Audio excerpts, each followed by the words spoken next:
Each and every Wednesday at SportsMemo.com, you will get a 33% discount on everything you fit into your cart using coupon code CART33 when checking out. Whether it's a daily package, a one-day all-access, a 3, 7, or 30-day package, a full season of sports of your choice, or a full 12-month from your favorite handicapper, you will save 33% using coupon code CART33 on Fill Your Cart Wednesday. You can fill your cart as many times as you want each and every Wednesday. And even better, coupon code CART33 never changes and will become active each week at 12:01 and last until the clock strikes midnight. Welcome, everyone. I am John Ryan of SportsMemo.com, and I am the host of this tremendous show called The Daily Dime. It's NCAA Basketball Men's Edition for Wednesday, March the 30th, 2022. And I have on the show, filling in for Don Buster, the great Jesse Schule from that western part of Canada called Vancouver. Welcome to the show, Jesse.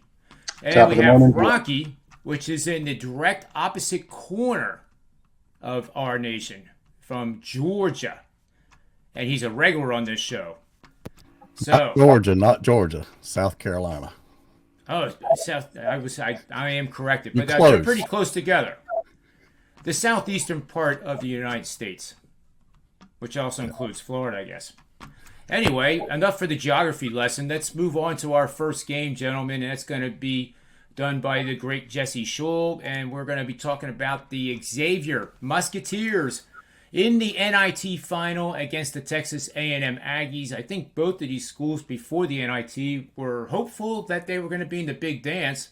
But you know what? I don't think either team would be playing in the big dance anyway. So they get to play in an NIT final at the incredible venue called Madison Square Garden.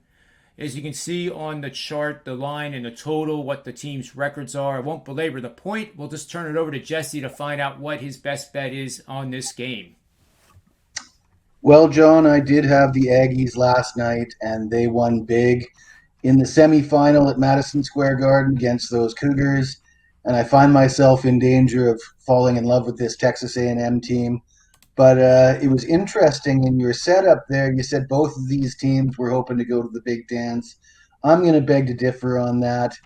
I know that Texas A&M definitely expected to go to the big dance after winning 7 of their last 8 games. During that span, they beat number 15 Arkansas, number 4 Auburn, and number 22 Alabama. So that's a pretty impressive string of games at the right time at the end of the season in the SEC tournament. And Xavier lost 8 of their last 10 games. And when you look at how they played against the top 3 teams in their own conference, they went 1-5 straight up against the top 3 teams. I don't think Xavier had much of a case. Texas A&M, their coach was beside himself about not getting selected for the tournament. His quote was, "It defies logic," and I tend to agree with him. If we look at some of the ATS trends, Xavier failed to cover in 8 of their last 11 overall. They failed to cover in 10 of 12 coming off of a win. The Aggies covered in 10 of their last 12 overall, and they've covered in 5 of their last 6 as a favorite. I think Texas A&M has a bee in their bonnet, still a little bit pissed about not getting selected for the big dance, and I like them to win the NIT. Jesse, one quick question for the betting line opened a point higher than where it is, which to me means that money's coming in on the Musketeers. Is that more the public betting with recency bias on Xavier playing so incredibly well versus how they finished, or you just not give any concern for that line movement? Just curious. A lot of people, when they look at the Aggies, they might take note of how good they are at home and how average they've been away from home. And playing at a neutral site might not bode as well for the Aggies as the previous games in the tournament that are actually home games for them. However, like I said, last night's game was at Madison Square Garden, and they looked great to me. And the success they had at the end of the year in the SEC tournament makes me feel confident about backing them for the final. Yeah, and I do as well. I think the side is definitely, in my opinion, too, the Aggies. So now we're going to move on to a team that I don't talk much about. It's Villanova.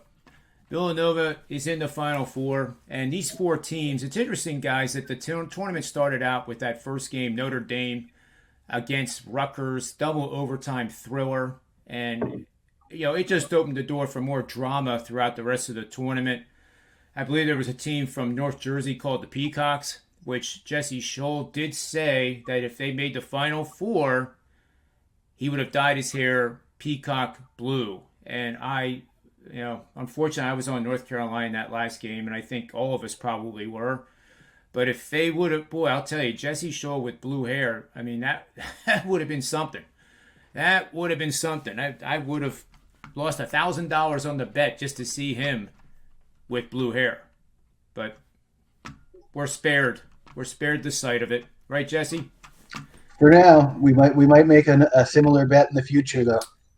Well, and Villanova's blue too, and all these 4 teams in the Final Four have blue colors as part of their logo and their mascots. So it's interesting that trend didn't carry over to St. Peter's. But seriously, Villanova is a team that I said approximately 2 months ago. I think one of my followers told me that at 17-1 was an excellent bet to win the national championship. Now here we are.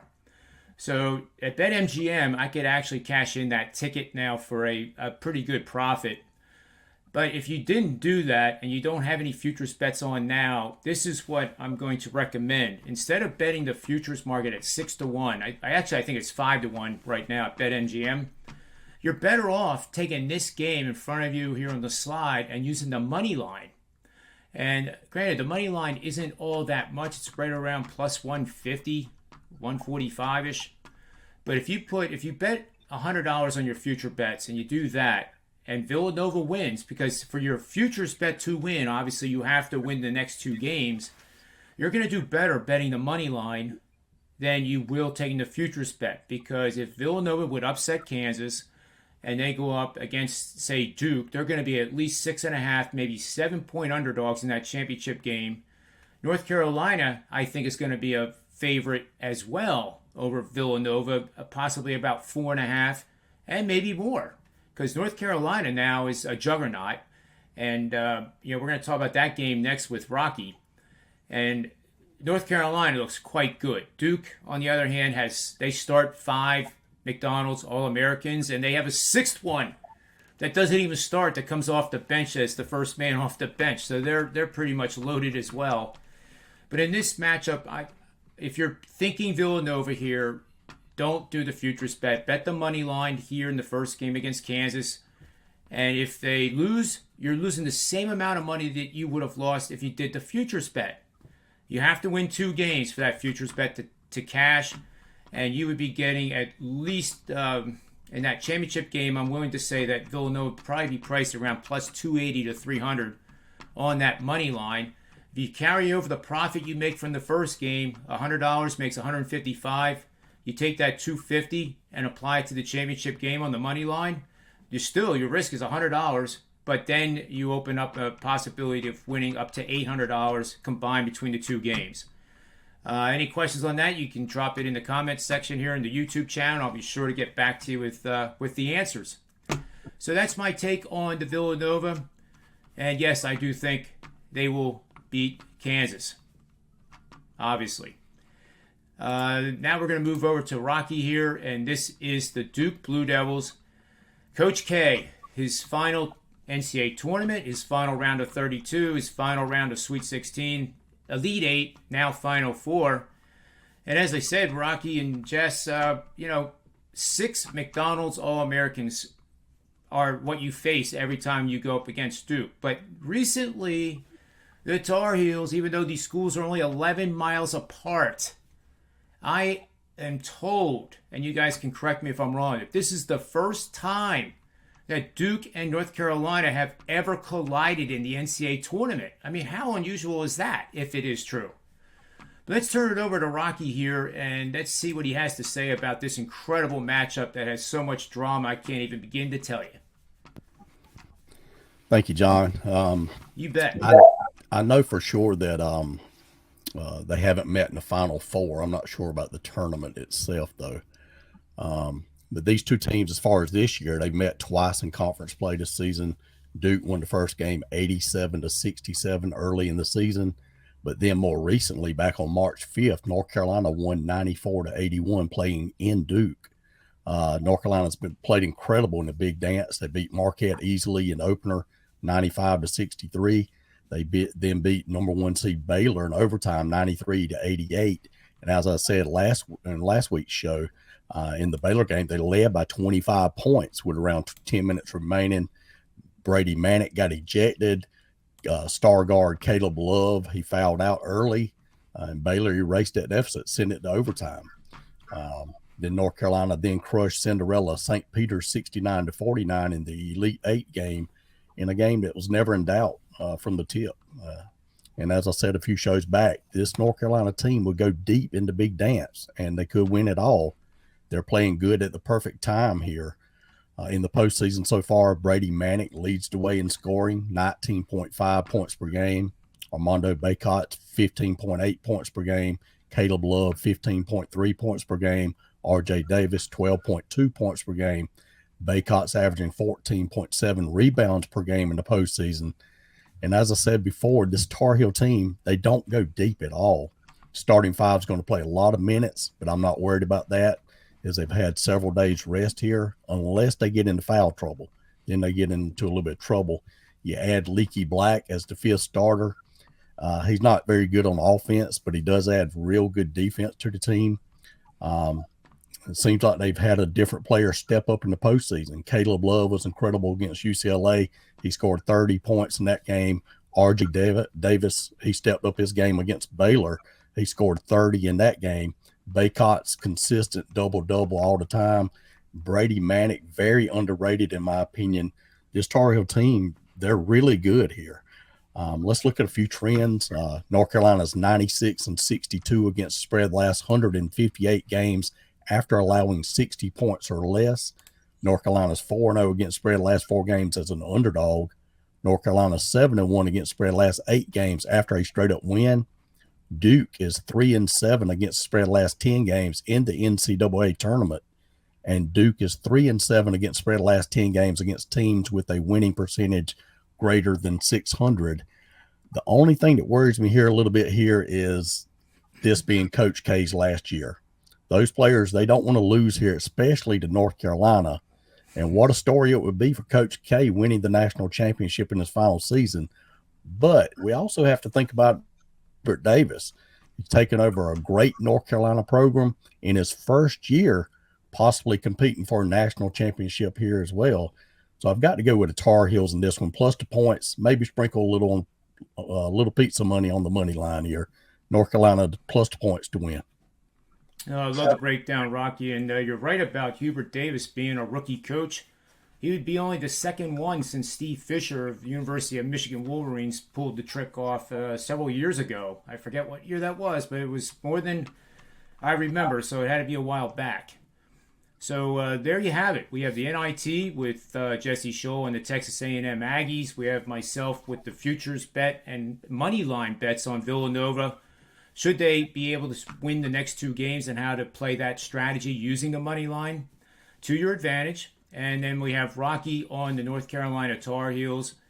And, you know, I have been a Tar Heel fan versus a Duke fan. And just seeing Coach K go out is hitting me. Like, this is it. Like now who do we learn to root against when it involves the Tar Heels? But, you know, what a career. 101 tournament wins now. 1,201 regular season wins. I mean, the numbers probably will not be matched by anybody. The one certainty, guys, I can tell you is, unlike that football player quarterback that's like 75 years old now, Coach K, should he not win the national championship, is not going to unretire. I'm willing to lay the money on that bet. You guys agree with me on that? Absolutely. And I did say 75. That's actually how old Coach K is. That was by coincidence, but I'm obviously talking about Tom Brady. But, you know, there's part of me that hopes that Coach K does it, but we're about making money, right? So I think Rocky has a play here clearly where the line's going to be inflated with Duke because the world, the public, is going to go with their hearts, and they want Duke to win. They want to see Coach K go out on top. And I get it. But that also gives us professional sports bettors like ourselves probably about 2 points of extra value to take that risk with North Carolina, who I do think is the better team right now. So, gentlemen, that brings us to the end of the show. It's always hard to end this show because it's so much darn fun. But we're going to be back tomorrow with another edition of the Daily Dime NCAA Basketball Show. And until then, guys and gals, please remember and do yourself a favor. Bet with your head, always. Not over it. It's not worth it.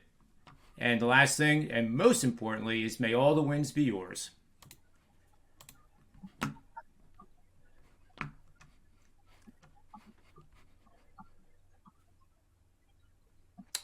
Well, it's trying to end here. Each and every Wednesday at SportsMemo.com, you will get a 33% discount on everything you fit into your cart using coupon code CART33 when checking out. Whether it's a daily package, a one-day all-access, a 3, 7, or 30-day package, a full season of sports of your choice, or a full 12-month from your favorite handicapper, you will save 33% using coupon code CART33 on Fill Your Cart Wednesday. You can fill your cart as many times as you want each and every Wednesday. And even better, coupon code CART33 never changes and will become active each week at 12:01 and last until the clock strikes midnight.